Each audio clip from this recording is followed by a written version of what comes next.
You want to support Roland Martin Unfiltered? Be sure to join our Bring the Funk fan club. Every dollar that you give to us supports our daily digital show. There's only one daily digital show out here that keeps it black and keep it real as Roland Martin Unfiltered. Support the Roland Martin Unfiltered daily digital show by going to RolandMartinUnfiltered.com. You can make this possible. We talked a lot about hospitals, we talked about schools, but also what about the people who are actually incarcerated?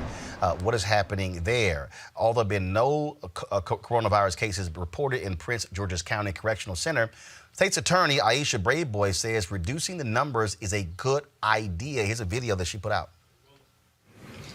Hello, I'm Aisha Braveboy, State's Attorney for Prince George's County, Maryland. As everyone knows, the coronavirus is seriously impacting our communities as well as others throughout the county and world.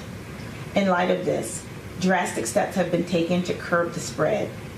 It is important that we take steps to ensure that the virus doesn't spread among our jail population. The jail is a place that could present a breeding ground and further prolong this crisis. Therefore, my office is working with the Public Defender's Office to review release conditions for inmates. We will consider cases in which individuals are charged with low-level offenses, nonviolent offenses, or who have a short time left on their sentence. Our goal is to safely and judiciously reduce the jail population. While no cases of the virus have been confirmed at our jail, it is important that we work proactively. Together, I am confident that we can contain this deadly disease. As State's Attorney, my top priority is the security of every resident, including those housed in our jail. I will continue to implement common sense strategies to promote safety and justice for all. I urge you to be safe and take care of yourselves and your families. Also, please look out for our seniors and those with disabilities. We are a strong county because we care about each other. I am confident that we will get through this and come out stronger together.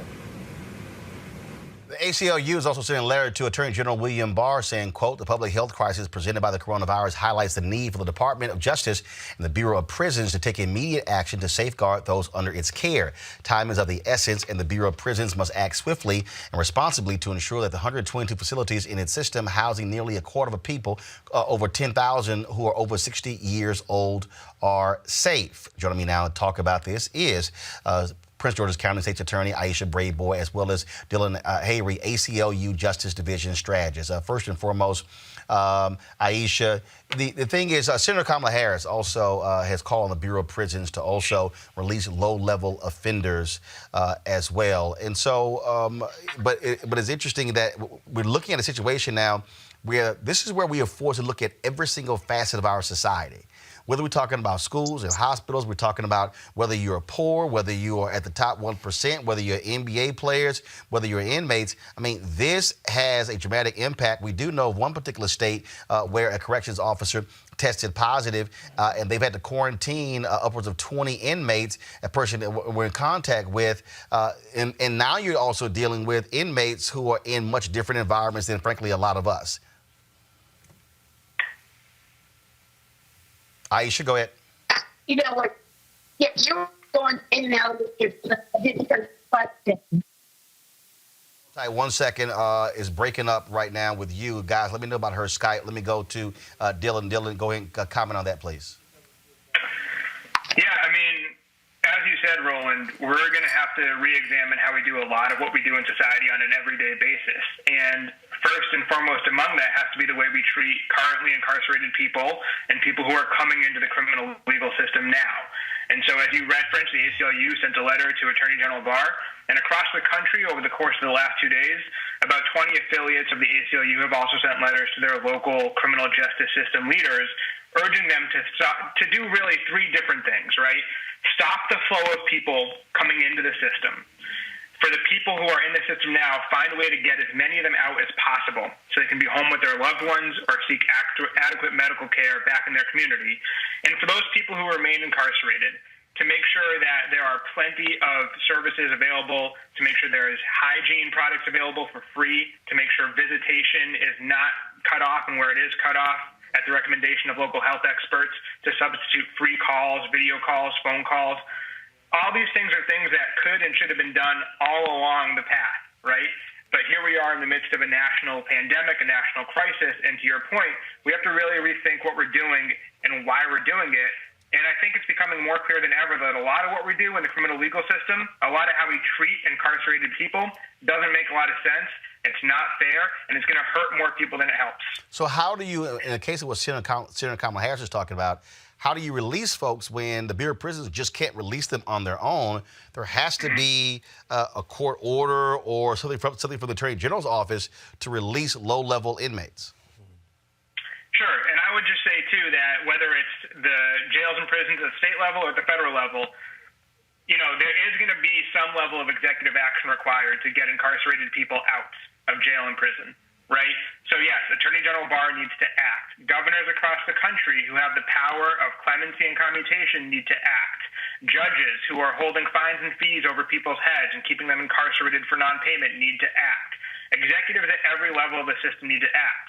And one of the challenges in the criminal legal system, as you probably know, as your viewers definitely know, is that it's a very decentralized system, right? Very rarely can one single person do something that affects the entire system. But the exceptions to that are the governors and the Attorney General of the United States, who tomorrow could get hundreds of thousands of incarcerated people out and into the services they need. And to your question about where they go or what they do, folks are going to be released eventually anyway. We should be asking that question anyway.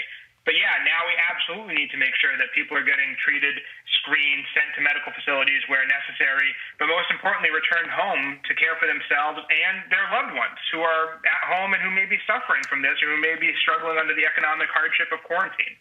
Greg, this is the point that I keep making. What this coronavirus has done, it is completely exposed every facet of the American system and way of life. It absolutely has. I mean, in this case, and again, kudos to this work, you know, people forget the Constitution, U.S. Constitution is a very short document.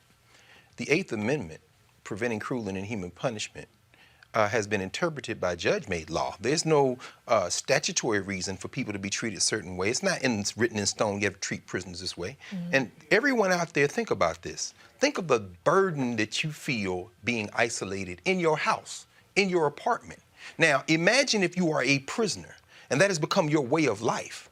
Everything from mental health. I mean, you literally go crazy. And think about people who are in solitary confinement. I mean, this is a crisis that's unfolding on a global level. Absolutely. It is also a moment for us to be able to rethink everything that is being exposed in this system. Aisha, we have her back. Again, when we talk about most vulnerable, people just pretty much ignore those who are in prison. But the reality is this here. There are 2.3 million people in America who are in prison, 200,000 on the federal level. And so most of the people in prison in this country are in local, county, and state jails. Yeah, absolutely. There are about 723 inmates in our local county jail. And today, I went into court with my team as well as the Office of the Public Defender, and we were able to agree to the release of about 50 of those individuals today. And we are going to continue to review all of the inmates for potential release. So we're going to work overtime. Right now, our court is actually closed to the public, but I have a few members of my staff who are coming in really to ensure that this safe release initiative that we have undertaken is actually done and done well. So I'm very proud of the work that my office is doing, and I hope that other prosecutors will follow suit. When you talk about, again, moving forward, what we also have to deal with is also what is happening with people who, let's say, who still get in trouble. I know that Marilyn Mosby in Baltimore State's attorney has said, look, don't arrest people for some of these low-level crimes. Have you actually said the exact same thing? How are you dealing with that? Sure. Well, the truth is the police department and the state's attorney's office, we don't control the police department. So even if I were to say to the police department, don't, arrest for these reasons, they can still make those arrests. So what we're doing is once those arrests are made, my office will weigh in very quickly on conditions for release of those individuals so that they don't have prolonged stays in our jail, or they may not even be committed to the jail if we agree that that's someone who would otherwise be safe in the community. So I think we're trying to be responsible. We are also trying to recognize the fact that we, don't control what the police do, but we can do our part to ensure that those who are arrested for committing certain types of offenses don't have to be exposed to the inside of the jail. Dylan, last question for you before I let both of you go again. That's something that's important there. Again, how police are responding to this because, again, they can make decisions as to, okay, what's serious, what isn't. Stuff, you can let some stuff go. You can stop some folks and give them a warning as opposed to going through a system, because now you arrest somebody, now you're bringing them in contact. You don't know if they've been tested. They're in close proximity. Now they're going through a court system. And so now all of a sudden, the jails could become an incubator, if you will, coronavirus. 100% correct. And to be blunt about it, police don't have any problem not enforcing certain things in white and wealthy communities across this country every single day. So they are making a choice every time they choose to put handcuffs on someone and bring them into a confined space.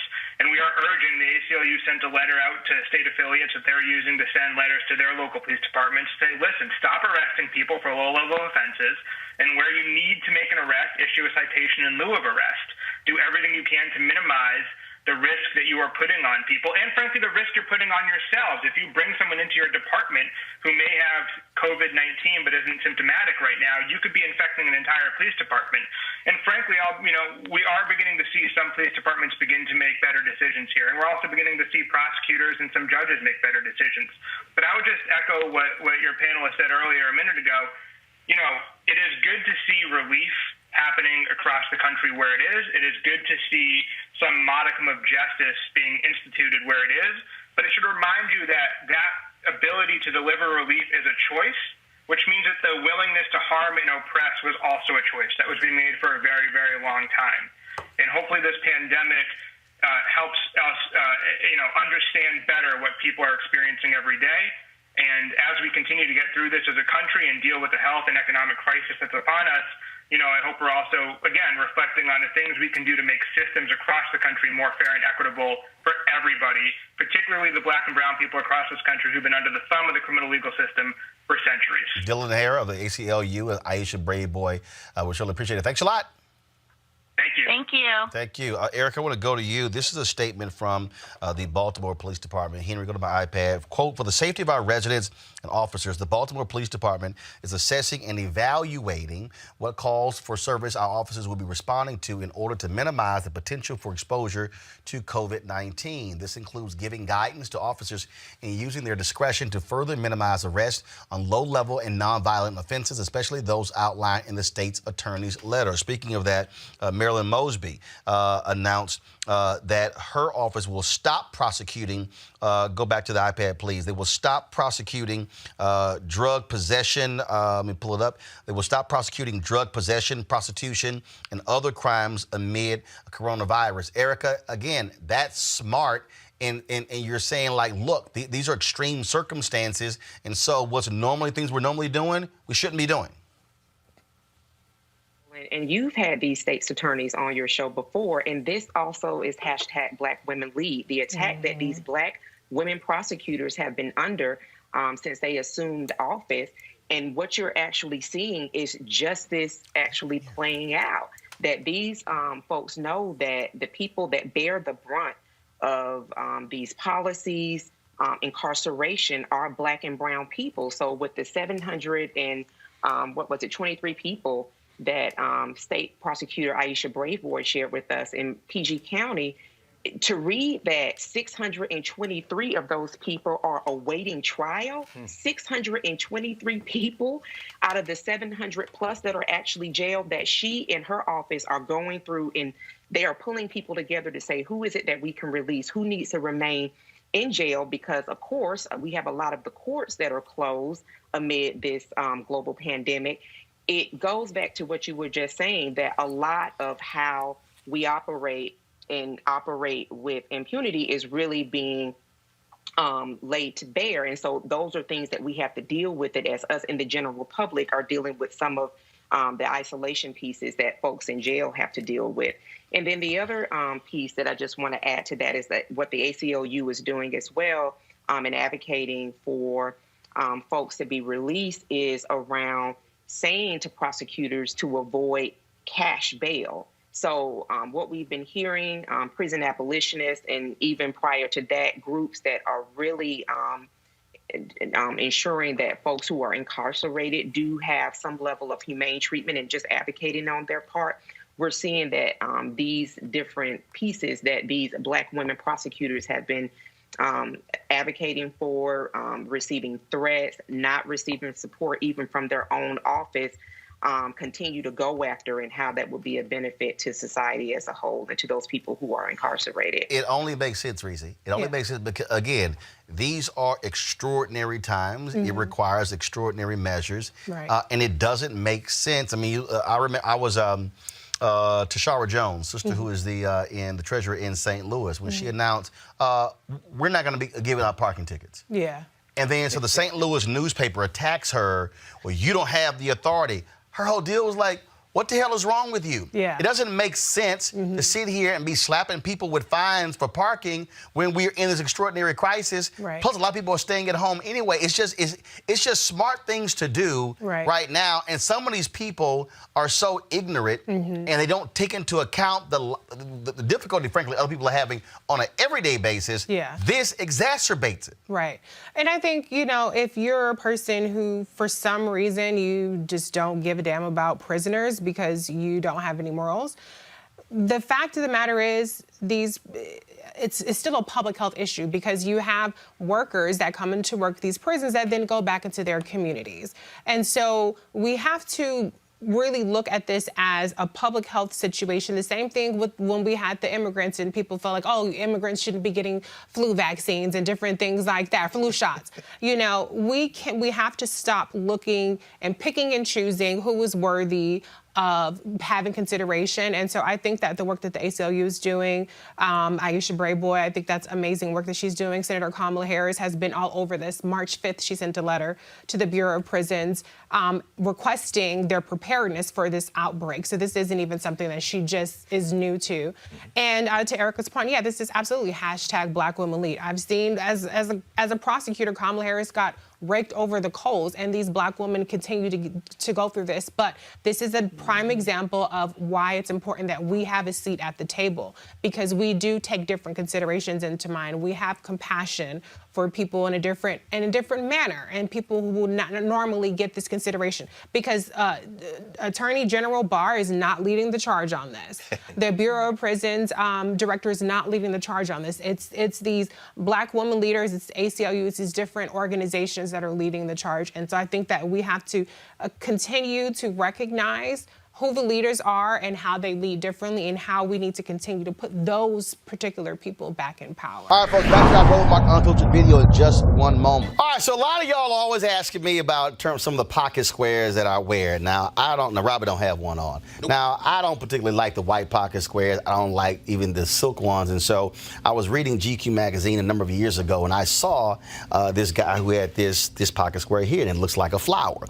This is called a shibori pocket square. This is how the Japanese manipulate the fabric to create this sort of flower effect. So I'm going to take it out and then place it in my hand so you see what it looks like. And I said, man, this is pretty cool. And so I tracked down, it took me a year to find a company that did it. And so they make these about 47 different colors. And so I love them because, again, as men, we don't have many accessories to wear, so we don't have many options. And so this is really a pretty cool pocket square. Now, what I love about this here is you saw when it's in the pocket, you know, it gives you that flower effect like that. But if I wanted to also, unlike because if I flip it and turn it over, it actually gives me a different type of texture. And so therefore it gives me a different look. So there you go. So if you actually want to get one of these shibori pocket squares, we have them in 47 different colors. All you got to do is go to RolandSMartin.com/pocket squares. All right, so first of all, that graphic is way too small. So tomorrow we're going to run it right down here all across the screen. So it's RolandSMartin.com pocket squares. All you got to do is go to my website and you can actually get this. Now, for those of you who are members of our Bring the Funk fan club, there's a discount for you to get our pocket squares. That's why you also got to be a part of our Bring the Funk fan club. And so that's what we want you to do. And so it's pretty cool. So if you want to jazz your look up, you can do that. In addition, y'all see me with some of the feather pocket squares. My sister, who's a designer, she actually makes these. They're all custom made. So when you also go to the website, you can also order one of the customized feather pocket squares right there at rolandsmartin.com/pocket squares. So please do so. And of course, it goes to support the show. And again, if you're a Bring the Funk fan club member, you get a discount. This is why you should join the fan club. Now back to your Roland Martin Unfiltered video. You want to check out Roland Martin Unfiltered? YouTube.com/Roland S. Martin. And subscribe to our YouTube channel. There's only one daily digital show out here that keeps it black and keep it real. It's Roland Martin Unfiltered. See that name right there? Roland Martin Unfiltered. Like, share, and subscribe to our YouTube channel. That's youtube.com/Roland S. Martin. And don't forget to turn on your notifications so when we go live, you'll know it.